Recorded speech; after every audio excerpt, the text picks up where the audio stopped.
The phone trembled in Maria Gonzalez's weathered hands as she dialed the number that would change everything. Outside the supply closet where she hid, the Grand Meridian Hotel buzzed with its usual evening activity. Wealthy guests in designer clothes, crystal champagne glasses clinking, the soft hum of privilege that had surrounded her for 3 years. But tonight was different. Tonight Maria wasn't just the invisible woman who cleaned their rooms and emptied their trash. Tonight, she held the power to bring down an empire built on darkness. FBI tip line, how can I help you? Maria's voice barely rose above a whisper. I need to report something terrible. The Grand Meridian Hotel. They're not what they seem. Just 12 hours earlier, Maria had been exactly what everyone called her. Just a maid. A 42-year-old immigrant from El Salvador who sent half her paycheck home to her aging mother and worked double shifts to afford her daughter's college tuition. To the guests who barely glanced her way, she was part of the furniture, as invisible as the marble columns that lined the hotel's opulent lobby. But invisibility, Maria was about to discover, could be the most powerful weapon of all. Maria had arrived at the Grand Meridian at 5 a.m. sharp, just as she had every day for the past 3 years. The hotel stood like a golden giant against Chicago's skyline, 37 floors of gleaming glass and steel that housed politicians, celebrities, and billionaires. She entered through the service entrance, her small frame dwarfed by the industrial kitchen doors, her uniform pressed despite being worn thin from countless washings. "Maria! You're on 35 today," barked Richard Sterling, the hotel's assistant manager, without looking up from his clipboard. Sterling was everything Maria wasn't. Tall, pale, with the kind of confidence that came from never having to worry about making rent.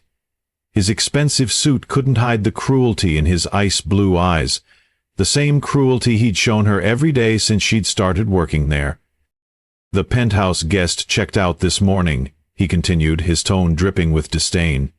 "Make sure you do a deep clean. And Maria," he finally looked at her, his lip curling slightly, "try not to break anything valuable. Some of us actually have careers to protect."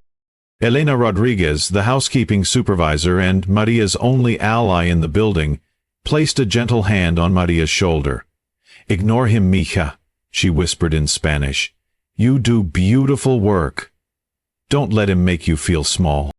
But Maria did feel small as she loaded her cart with fresh linens and cleaning supplies.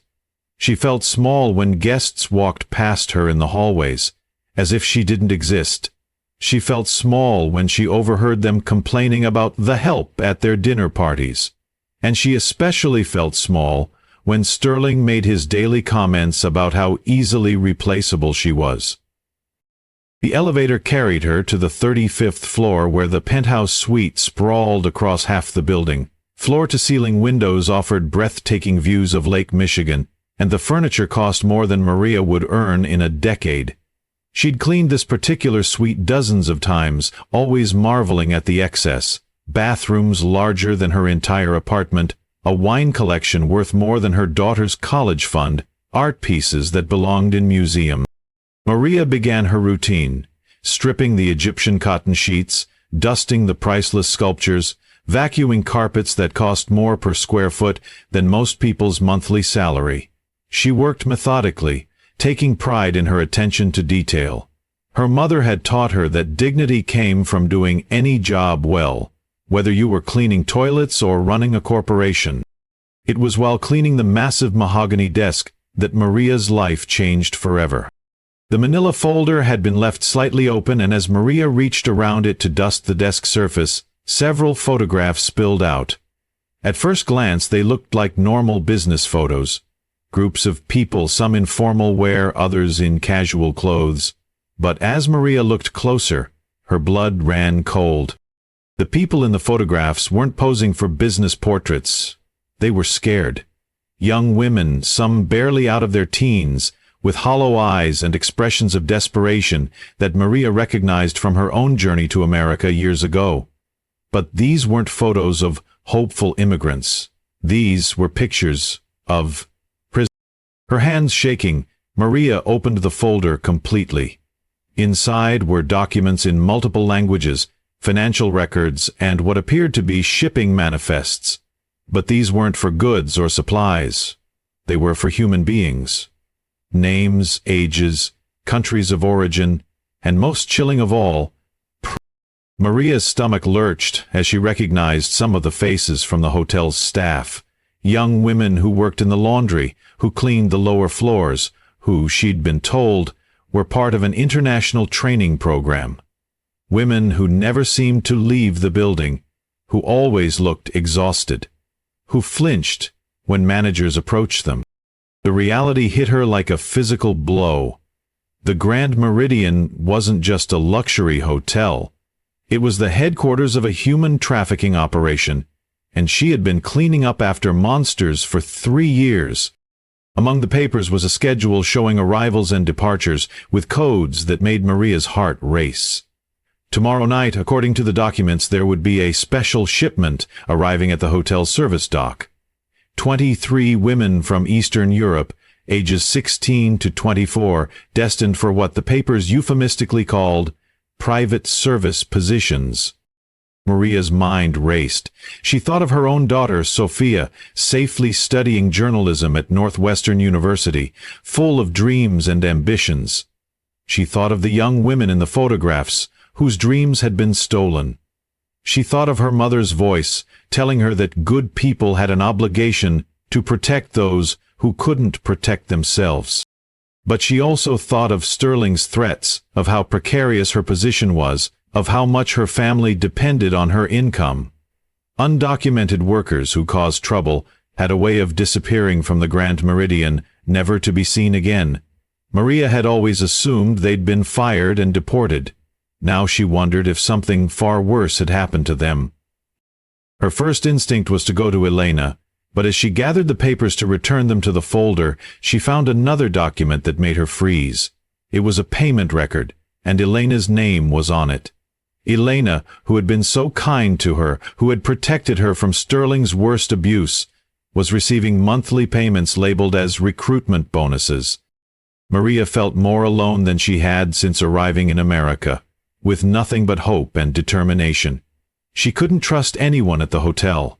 Going to the local police seemed impossible. Surely an operation this large had protection at multiple levels, and going public without proof would mean certain death for her and possibly her family. But doing nothing meant being complicit in the horror she'd uncovered. The rest of that day passed in a blur of fear and determination. Maria finished cleaning the penthouse suite, carefully returning the folder to its exact position, but not before using the phone in the suite's office to take photos of the most damning documents. Her hands shook so badly she could barely hold the phone steady, but she managed to capture evidence of the trafficking network, the financial records, and the schedule for tomorrow's shipment. As she worked through her remaining rooms, Maria noticed things she'd never seen before. The way certain elevators required special key cards to access certain floors. The young women in housekeeping uniforms who never made eye contact, who spoke in whispers, who seemed to disappear into rooms with wealthy guests and emerge hours later looking broken. The basement levels that were supposedly just storage but always had guards posted outside.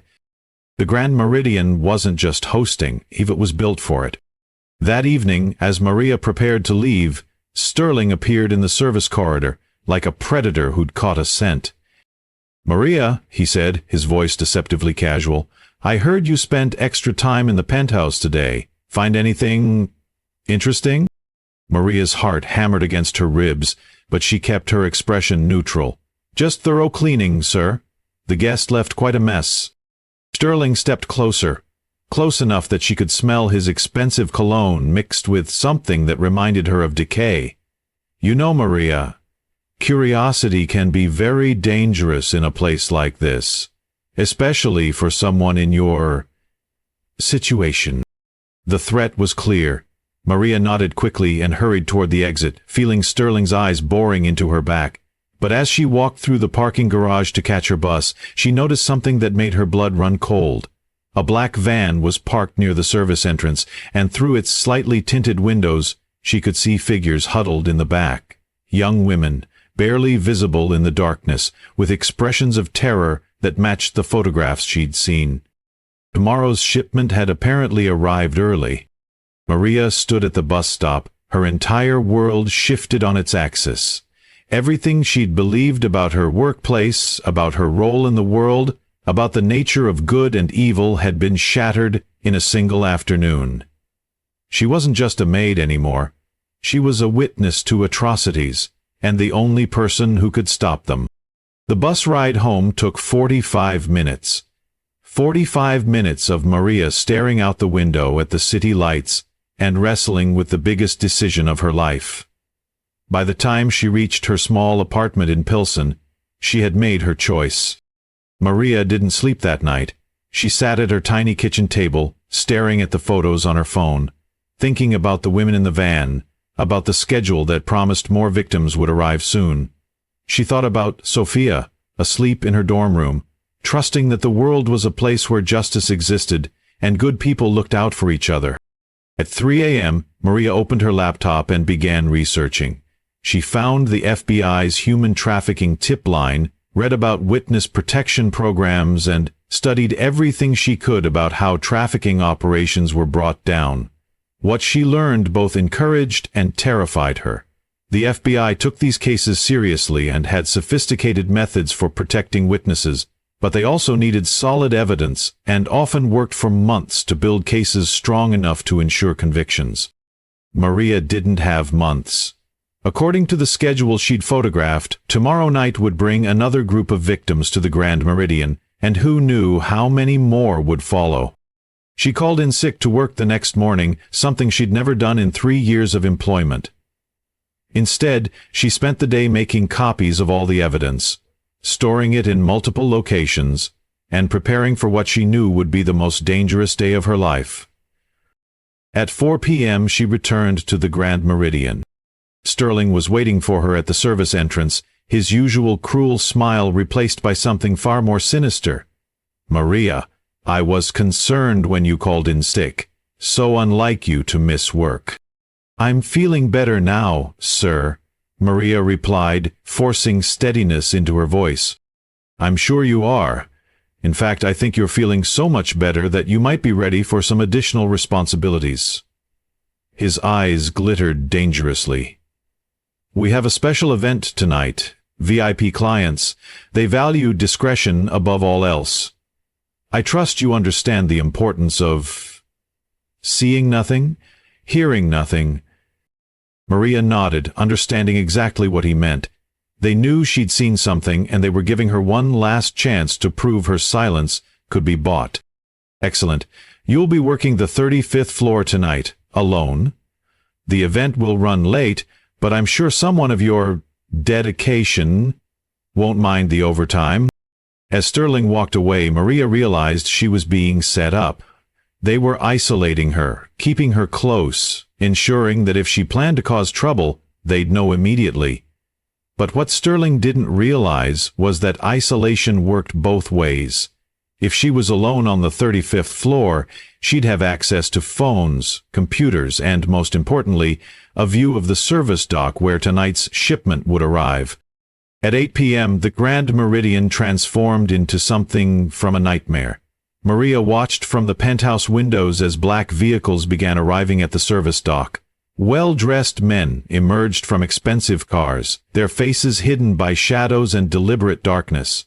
But it was the other vehicles that made Maria's soul ache. Unmarked vans that discharged groups of young women who moved like sleepwalkers, their eyes vacant, their movements controlled by men who treated them like cargo. Maria counted them as they were escorted into the hotel through the service entrance. 27 women, just as the documents had promised, ranging from teenagers to women barely older than Sophia.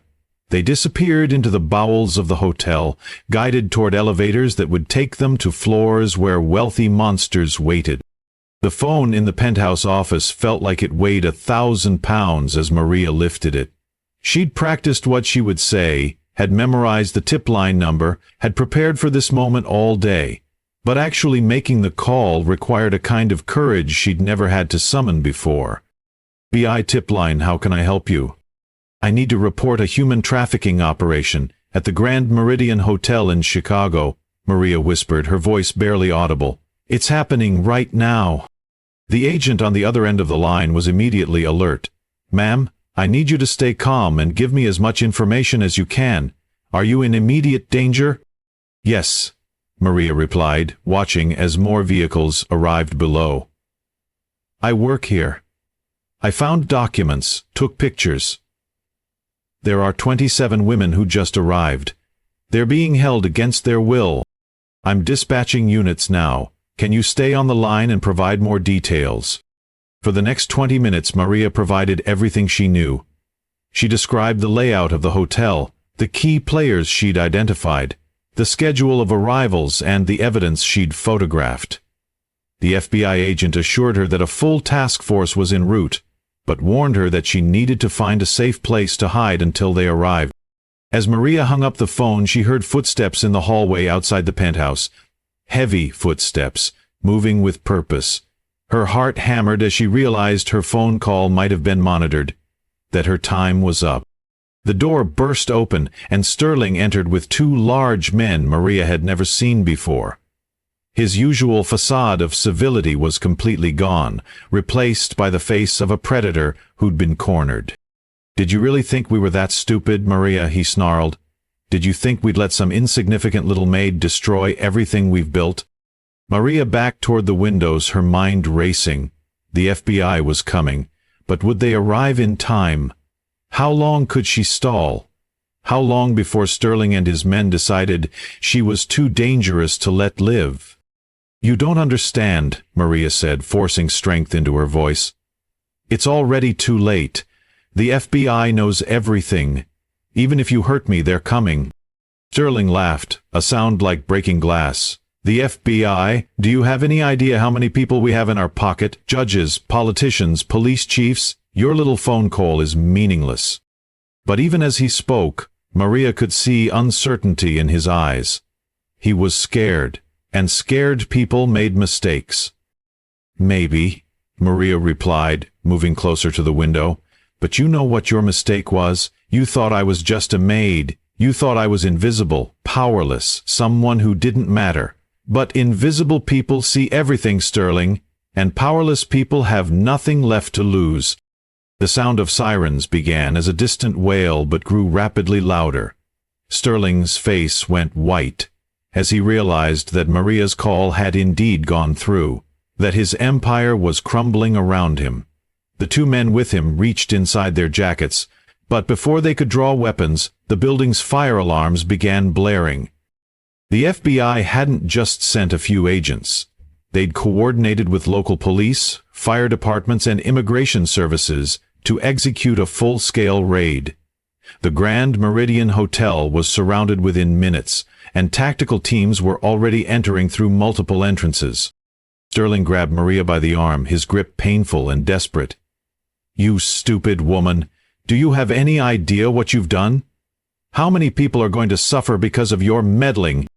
"The only people who are going to suffer," Maria said, wrenching free from his grasp, "are the ones who deserved it all along." The penthouse door exploded inward as FBI agents in tactical gear stormed the room. Sterling and his men were on the ground in handcuffs within seconds, while Maria found herself surrounded by agents who treated her not as a suspect, but as the hero she'd become. "Ma'am, are you Maria Gonzalez?" asked the lead agent, a woman with kind eyes and an authoritative presence. "I'm Agent Sarah Chen. You did an incredibly brave thing tonight." As the agents led Sterling away, he turned back to Maria with venomous hatred in his eyes. "This isn't over," he spat. "You have no idea how deep this goes." But Maria wasn't afraid anymore. She looked Sterling directly in the eye and spoke with the authority of someone who had found her true power. "You're right. I was just a maid. But tonight, this maid brought down your entire operation. And tomorrow I'll make sure everyone knows that sometimes the most important people are the ones everyone else ignores." The raid on the Grand Meridian Hotel made international headlines. Over 200 people were arrested, including politicians, judges, and business leaders who had been part of the trafficking network. 47 women and girls were rescued, many of whom had been held at the hotel for months or even years. The investigation that followed revealed a network spanning multiple countries and involving millions of dollars in illegal profits. Maria spent the next week in protective custody, working with FBI agents to provide testimony and evidence that would ensure the perpetrators faced justice. The photos she'd taken from the Penthouse office became key evidence in the case, and her detailed knowledge of the hotel's operations helped investigators uncover the full scope of the trafficking network. When Maria finally returned home, she found her apartment filled with flowers, cards, and messages from people around the world who had heard her story. Sophia had driven home from college, tears streaming down her face as she hugged her mother. "Mama, I'm so proud of you," Sophia whispered. "You saved all those women. You're a hero." But Maria didn't feel like a hero. She felt like someone who had simply done what needed to be done, what any decent person would have done when faced with such evil. "I just couldn't look away, mija," she told her daughter. "When you see something wrong, you have to act, even if you're scared." The legal proceedings took months. But eventually, Sterling and the other key figures in the trafficking network were sentenced to life in prison.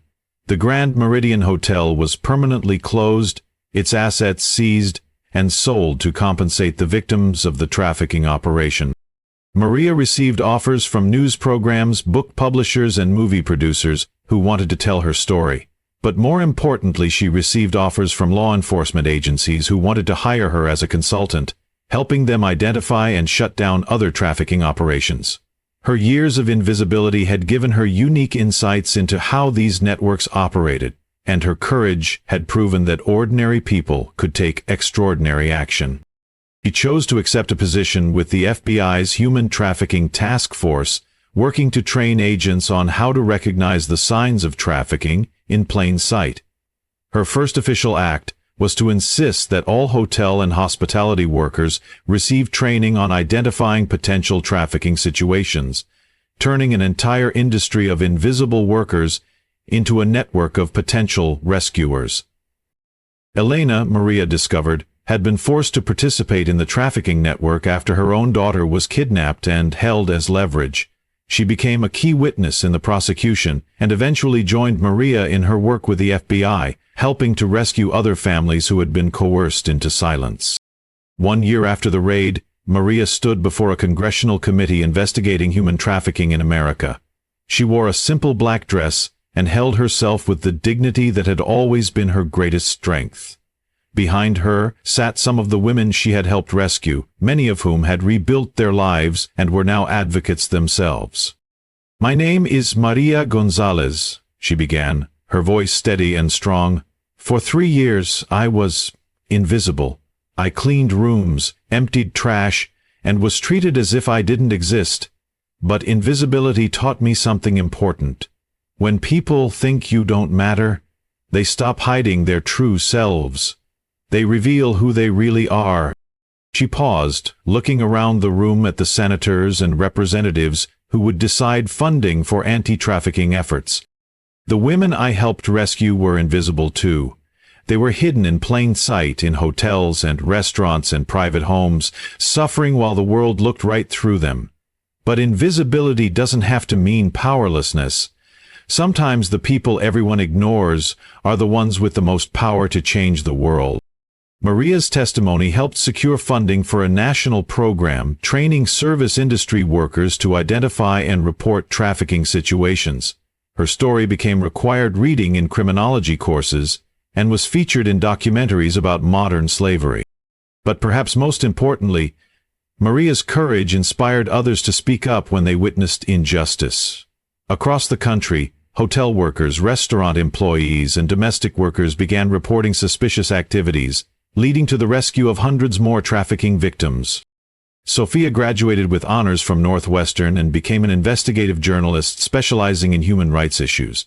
Her first major story was about her mother's courage, but it quickly evolved into a broader investigation of how ordinary people could be empowered to fight extraordinary evil.